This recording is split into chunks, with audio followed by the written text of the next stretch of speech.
ថ្ងៃនេះលោកគ្រូនឹងបកស្រាយប្រធានបទតាក់ទងជាមួយនឹងផ្ទះដែលមានផ្លូវបុកចំមិនខ្វល់ថានៅក្នុងបរិយាឬមួយក៏នៅខាងក្រៅបរិយាទេក៏ដូចជាអ្នកខ្លះគាត់ទិញផ្ទះហើយគាត់នៅចន្លោះបានន័យថាមានផ្ទះគេទល់មុខសងខាងពីរហើយមានចន្លោះខ្យល់ដែលគាត់គិតថាជាចន្លោះខ្យល់ពីឃាតតើគាត់រស់នៅក្នុងផ្ទះហ្នឹងតើគាត់នឹងមានបញ្ហាអ្វីហើយផ្ទះរបស់គាត់ពិតជាខុសហុងស៊ុយមែនដែរឬមួយក៏អត់ដោយសារតែមានបងប្អូនកូនក្មួយយើងគាត់មានចម្ងល់ក៏ដូចជាមានមន្ទិលហើយគាត់បារម្ភខ្លាំងមែនទែនអ្នកខ្លះក៏បានទិញផ្ទះរួចទៅហើយគាត់ក៏បានចូលនៅក្នុងមួយរយៈពេលអ្នកខ្លះក៏មានបញ្ហាអ្នកខ្លះក៏មិនមានបញ្ហាដូច្នេះគាត់បានឆ្ងល់ខ្លាំងមែនទែនគាត់បាន Telegram មកសួរលោកគ្រូអញ្ចឹងលោកគ្រូសម្រេចថាចេញជាវីដេអូតែម្ដងដើម្បីបញ្ចូលរៀបរាប់ដើម្បីពុកម៉ែបងប្អូនកូនក្មួយយើងយល់កាន់តែច្បាស់ឈប់ឆ្ងល់ឈប់បារម្ភតទៀតពីព្រោះផ្ទះដែលមានផ្លូវបុកមិនប្រកាសថាសុទ្ធសឹងតែជាផ្ទះដែលគេហៅថាមានហុងស៊ុយមិនល្អទេហើយផ្ទះដែលយើងរស់នៅចន្លោះខ្យល់ឬមួយក៏ចន្លោះផ្ទះរបស់គេក៏មិនប្រកាសថាផ្ទះនោះគឺខុសហុងស៊ុយដែរណាខុសហុងស៊ុយដែរអញ្ចឹងផ្ទះប៉ុណ្ណាគឺយើងត្រូវមើលពិនិត្យមើលឲ្យបានច្បាស់លាស់មុននឹងយើងគិតថាផ្ទះយើងខុសហុងស៊ុយឬមួយក៏ត្រូវជាមួយនឹងហុងស៊ុយដោយសារតែការចែករំលែកបច្ចុប្បន្នធំនៅក្នុង social mediaអ្នកខ្លះក៏ចែករំលែកត្រូវអ្នកខ្លះក៏ចែករំលែកមិនទាន់ត្រូវមិនទាន់គ្រប់ជ្រុងជ្រោយដែលធ្វើឲ្យបងប្អូនកូនក្មួយមួយចំនួនដែលគាត់បានទិញផ្ទះឬមួយក៏គាត់កំពុងតែរស់នៅផ្ទះដែលមានផ្លូវបុកមកចំស្រាប់នោះគឺគាត់បារម្ភខ្លាំងមែនតើបារម្ភរហូតដល់អ្នកខ្លះចិត្តលក់ផ្ទះចោលដូរផ្ទះអ្នកខ្លះរហូតដល់ទៅជាបារម្ភខ្លាំងពេកទៅជាឈឺហើយអ្នកខ្លះទៀតនោះនៅពេលដែលស្ដាប់ការចែករំលែករបស់ចិនសែមួយចំនួននៅក្នុង social mediaគឺគាត់ភ័យខ្លាចរហូតដល់គាត់កែកុនតាមតែคลิปដែលគេដាក់ឲ្យហើយការកែកុននោះដូចលោកគ្រូធ្លាប់ប្រាប់នៅក្នុងវីដេអូកន្លងមកអញ្ចឹងបើសិនណាជាយើងចេះស្ទើរយើងសុខចិត្តកុំតន់អានកែកុនណាហេតុអីបានជាលោកគ្រូនិយាយអញ្ចឹងព្រោះវាដូចជាអាវុធមុខពីរអញ្ចឹងនៅពេលដែលយើងកែខុសគឺវាមានបញ្ហាកាន់តែខ្លាំងណាកាន់តែខ្លាំងអញ្ចឹងមិនមែនបានន័យថាគ្រាន់តែយើងមើលការចែករំលែកមួយចំនួនអត់មានហេតុផលត្រឹមត្រូវហើយយើងខំប្រឹងកែកុនផ្ទះរបស់យើងទាំងបច្ចុប្បន្នយើងរស់នៅមានសេចក្តីសុខហើយបែរទៅជាកែកុនឲ្យខូចហុងស៊ុយអស់រហូតដល់ចុងក្រោយបែរទៅជានិយាយជារួមថាជាទូទៅហុងស៊ុយដែលចែករំលែកនៅក្នុង social media ជាដើមគឺមិនពិតប្រាកដតែធ្វើឲ្យក្រុមគ្រួសារគាត់មានបញ្ហាជាដើមដោយសារតែពេលខ្លះការយល់ឃើញការដែលយើងសរុបសេចក្តីខ្លួនឯងគឺមិនបានត្រូវគ្រប់ជ្រុងជ្រោយហើយយើងយកមកកែខុសគឺយើងនឹងមានបញ្ហាណាយើងនឹងមានបញ្ហាអូខេអញ្ចឹងតាក់ទងជាមួយនឹងផ្ទះផ្លូវបុកចំឬមួយក៏គេហៅថាផ្ទះនៅចំចន្លោះខ្យល់ពិឃាតនេះប៉ុន្តែនៅក្នុងក្បួនហ្វុងស៊ុយបារាណគឺគេមានមូលហេតុគេមានមូលដ្ឋានគ្រឹះរបស់គេដែល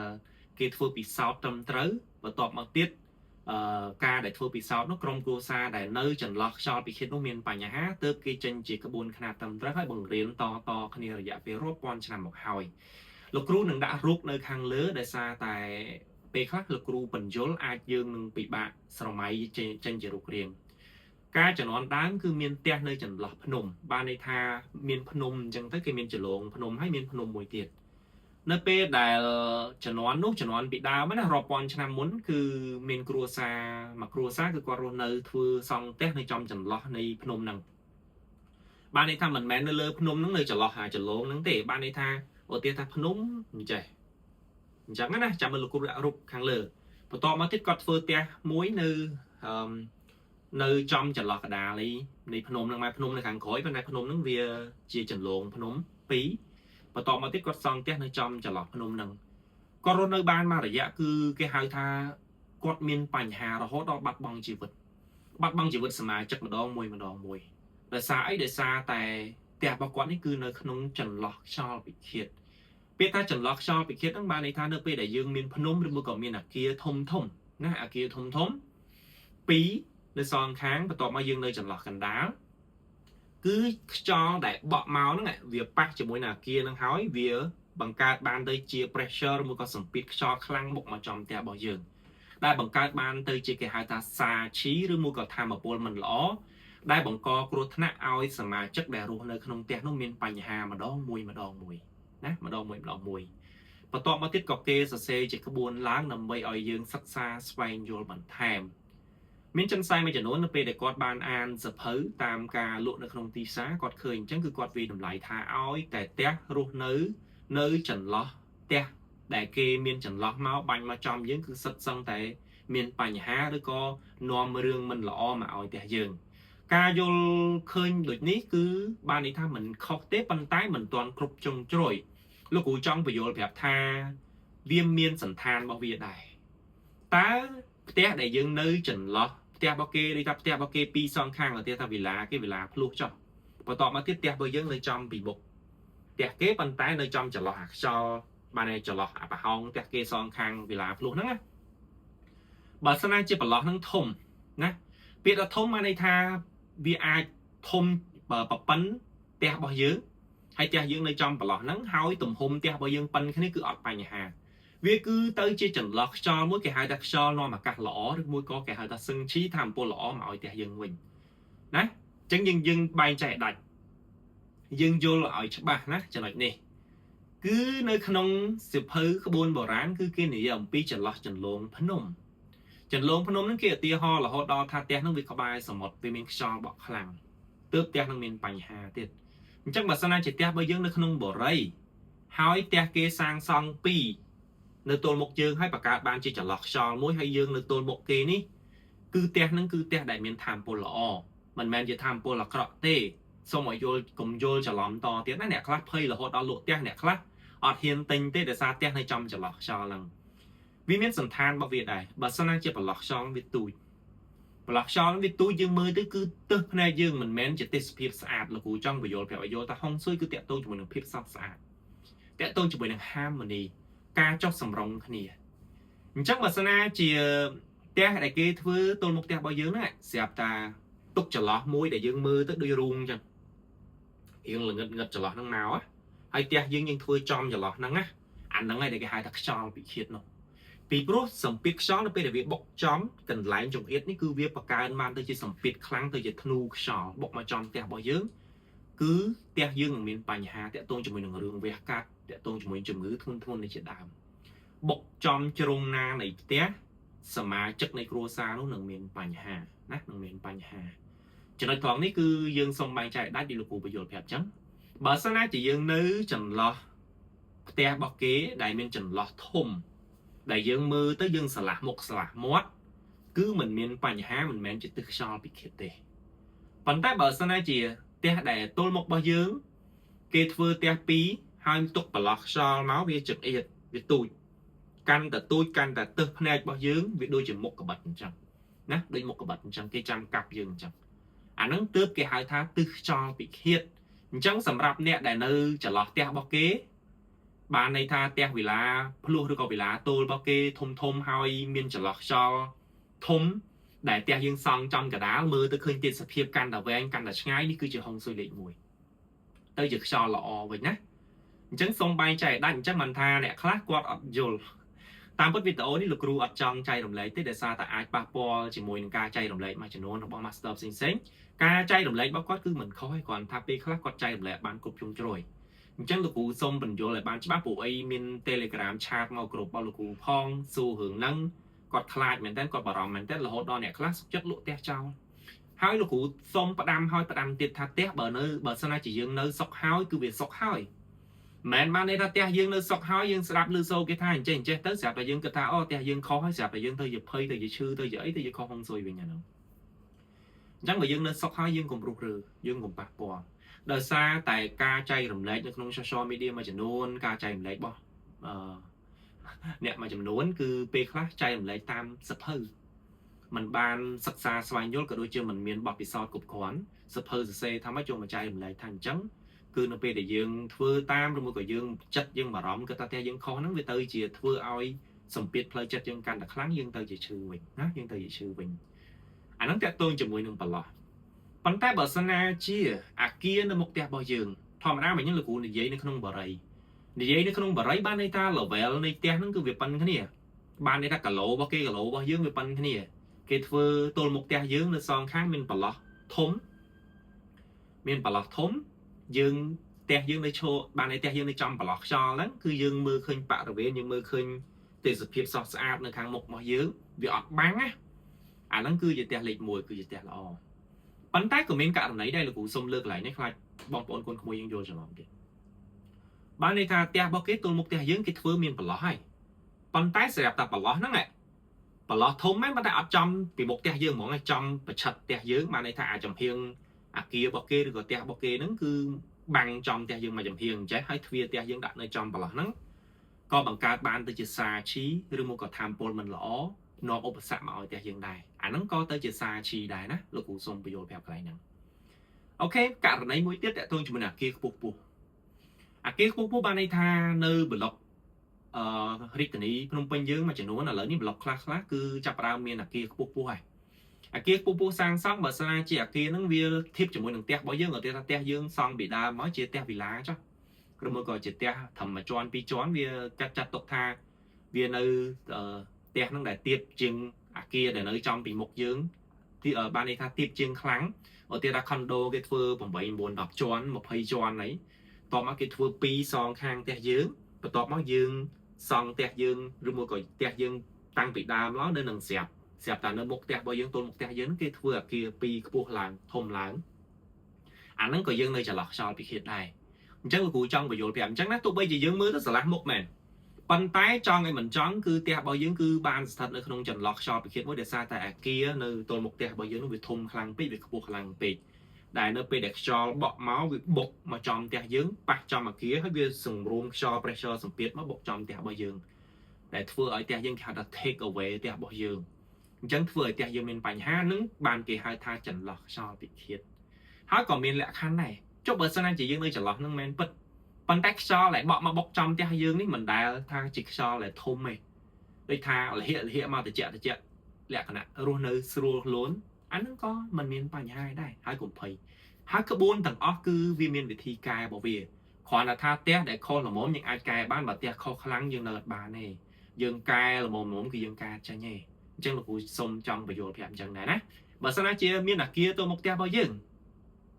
ប៉ុន្តែ level របស់គេមិនខ្ពស់ជាយើងខ្លាំងទេលោកគ្រូធ្លាប់ប្រាប់ហើយថានៅខាងមុខផ្ទះរបស់យើងណានៅខាងមុខផ្ទះរបស់យើងបើយើងលោកគ្រូអត់តនិយាយអំពីសងខាងណានិយាយអំពីចំពីមុខតែម្ដងគឺ11.25 ដឺក្រេធៀបមួយភ្នែករបស់យើងអាគារដែលធម្មកម្ពស់ប្រហែលជា11.25 ដឺក្រេនេះភ្នែករបស់យើងគឺបានន័យថាអាគារហ្នឹងគឺអត់សកត់ផ្ទះយើងទេមិនមែនជាឧបសគ្គផ្ទះយើងទេហើយសងខាងក៏ដោយសងខាងនេះកុំឲ្យខ្ពស់ជាង 22.5 គេហៅថាក្លាសអ្នកខៀវល្អអាហ្នឹងក៏មិនជាបញ្ហាយើងដែរកុំឲ្យផ្ទះយើងត្រឹមមួយជាន់ពីរជាន់ស្រាប់តែទល់មុខផ្ទះរបស់យើងនេះ9 10ជាន់8 10ជាន់អាហ្នឹងអុកយើងហើយណានាំបញ្ហាមកឲ្យយើងហើយអញ្ចឹងសូមឲ្យយល់កន្លែងចំណុចនេះហើយចូលទៅកាន់ក្រុម Telegram របស់លោកគ្រូនឹងបកស្រាយរបៀបកែមួយចំនួនដើម្បីពុកម៉ែបងប្អូនកូនក្មួយយើងឈប់បារម្ភតទៀតណាឈប់បារម្ភតទៀតបើមានចងល់រឿងនៅចន្លោះខ្យល់ហ្នឹងនៅមិនអស់ចិត្តចូលក្រុម Telegram របស់លោកគ្រូតែងតែដាក់នៅក្នុង link ខាងលើនៅក្នុង Facebook របស់លោកគ្រូ Master ពិសិដ្ឋហ្វុងស៊ុយហុងស៊ុយនឹងជីវិតក៏ដូចជា YouTube របស់លោកគ្រូគឺ Master ពិសិដ្ឋហ្វុងស៊ុយ TikTok របស់លោកគ្រូក៏មានដែរគឺ Master ពិសិដ្ឋហ្វុងស៊ុយណាចឹងយើងអាចចូលទៅ Subscribe ម្នាក់មួយអូខេអញ្ចឹងតាក់ទងជាមួយនឹងផ្ទះដែលនៅចន្លោះផ្ទះរបស់គេលោកគ្រូសូមចែករំលែកប៉ុណ្្នឹងចុះមួយទៀតតាក់ទងជាមួយនឹងផ្ទះដែលមានផ្លូវបុកចំដោយសារតែបរិយមួយចំនួនគឺគាត់ធ្វើផ្ទះធម្មតាគាត់ធ្វើផ្លូវខ្វាត់ខ្វែងវាតែងតែមានហើយរហូតដល់ម្ចាស់បរិយខ្លះគាត់ជឿរឿងហុងស៊ុយដែរសុកចិត្តអាផ្លូវបុកហ្នឹងគឺគាត់ទុកដីទនេទុកឲ្យផ្ទះសងខាងហ្នឹងជាដីធំដែលមានចន្លោះដីធំតែម្ដងការយល់ឃើញរបស់គាត់នេះក៏ជារឿងមួយផ្នែកដែរតាក់ទងជាមួយនឹងផ្ទះដែលមានផ្លូវបុកចំលោកគ្រូធ្លាប់បកស្រាយនៅក្នុងវីដេអូមុនហើយបើសិនណាជាហេងគឺហេងខ្លាំងបើសិនណាជាស៊ុយគឺស៊ុយខ្លាំងគឺអាស្រ័យលើ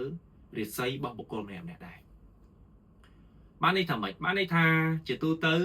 បើលោកគ្រូឧទាហរណ៍ថានៅក្នុងបរិយចុះលោកគ្រូអត់តនិយាយអំពីក្រៅបរិយទេនៅក្នុងបរិយនៅពេលដែលមានផ្លូវបុកចំយើងសួរថាតើលបឿនឡានម៉ូតូដែលបើកនៅក្នុងបរិយកុងទ័រប្រមាណហើយស្ថានភាពផ្លូវហ្នឹងអាចបើកបានលបឿនប៉ុណ្ណាណាយល់អ្វីដែលលោកគ្រូនិយាយជាទូទៅនៅក្នុងបរិយមួយចំនួនគឺគាត់ធ្វើទួលដើម្បីកុំឲ្យអ្នកដែលនៅក្នុងបរិយហ្នឹងគាត់បើកបរលឿនពេកខ្លាចជួបអបតវៈហេតុក្មេងរត់កាត់អីជាដើមអញ្ចឹងបានន័យថាផ្លូវដែលនៅក្នុងបរិយហ្នឹងយើងមិនអាចបើកលឿនបានទេទាំងឡានទាំងម៉ូតូក្តីគឺបើកមកលក្ខណៈសុភាពយឺតអញ្ចឹងនៅពេលដែលមានទួលផ្លូវមួយខណ្ឌមុននឹងមកដល់ផ្ទះរបស់យើង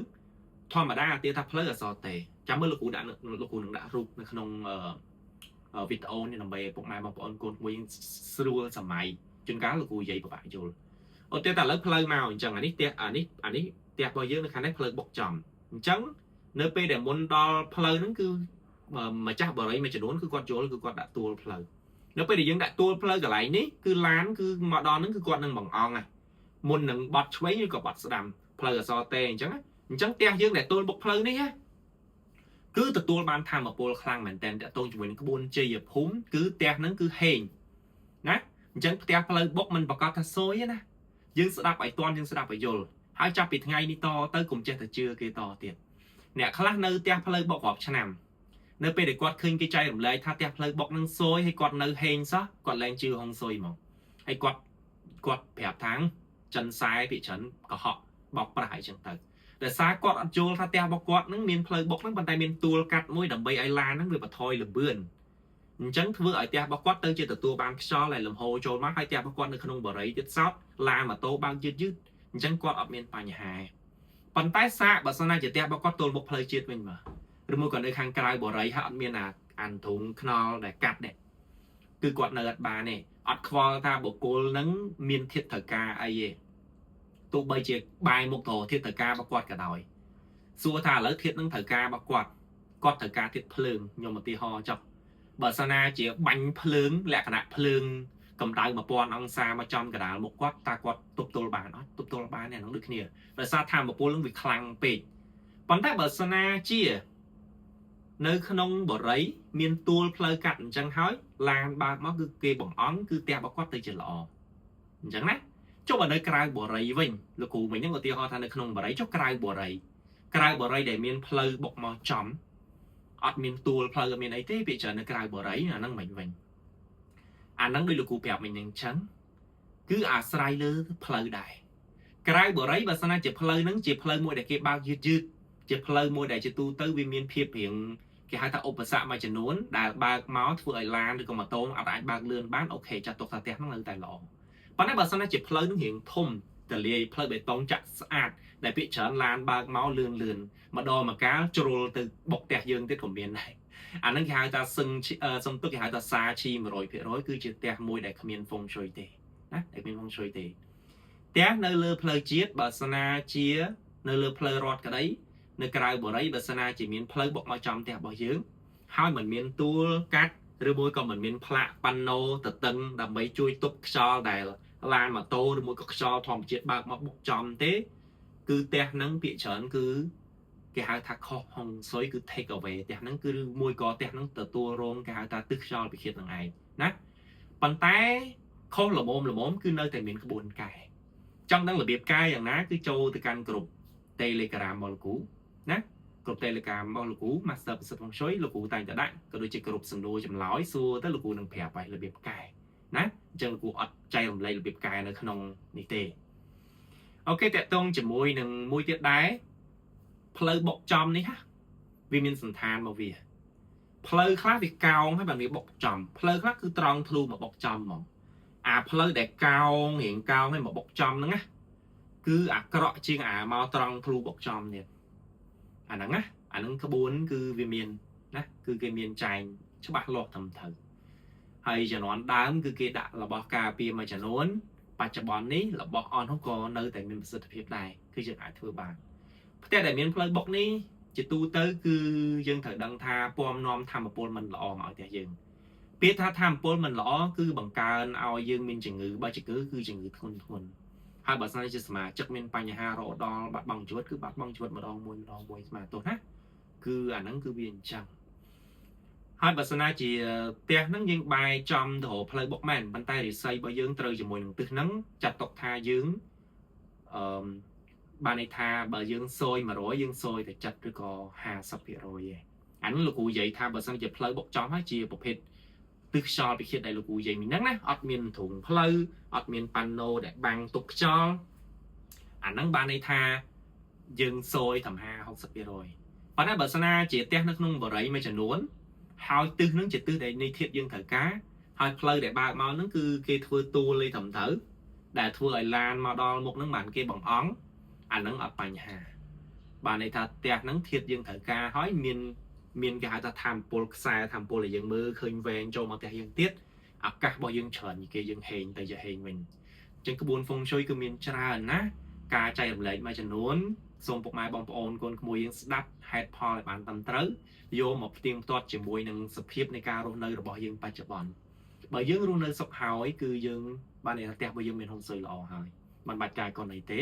bởi dân trong ad มันแถมทำมาจับดาราสักประจำชนะไม่บาnày บัดกายก่อนเต้ប៉ុន្តែបើសិនជាផ្ទះយើងកំពុងតែរស់នៅចាប់ពីរស់នៅក្នុងផ្ទះនឹងមកគឺយើងមានបញ្ហាដោយលោកគ្រូឯបបញ្ហាបែកបាក់សាមគ្គីភាពគ្នារោគចំណូលបានចេះតែមានចំណាយចេញទៅវិញឈឺជាប្រចាំបាត់បង់សមាជិកគ្រួសារជាប្រចាំទីតាំងហ្នឹងគឺមានសារឈីហើយគឺមានធម្មពលមិនល្អហើយយើងត្រូវប្រុងប្រយ័ត្នអូខេអញ្ចឹងការចែករំលែកប៉ុណ្ណេះចុះណាបើសិនជាពុកម៉ែបងប្អូនកូនក្មួយអ៊ីមានចម្ងល់បន្ថែមអាចចូលទៅកាន់ក្រុម Telegram របស់លោកគ្រូក្រុមសំណួរចម្លើយហើយលោកគ្រូក៏សូមអធិស្ឋានដែរសម្រាប់ការយឺតយ៉ាវក្នុងការឆ្លើយតបហើយខេសមួយចំនួនក៏លោកគ្រូមិនអាចឆ្លើយនៅក្នុងក្រុមនឹងបានផងដែរសូមការអធិស្ឋានផងណាអូខេអញ្ចឹងជាចុងក្រោយលោកគ្រូសូមជូនពរពុកម៉ែបងប្អូនកូនក្មួយទាំងអស់គ្នាទទួលបានតែលាភជ័យនិងលាភសំណាងដល់អ្នកគ្នាសូមអរគុណ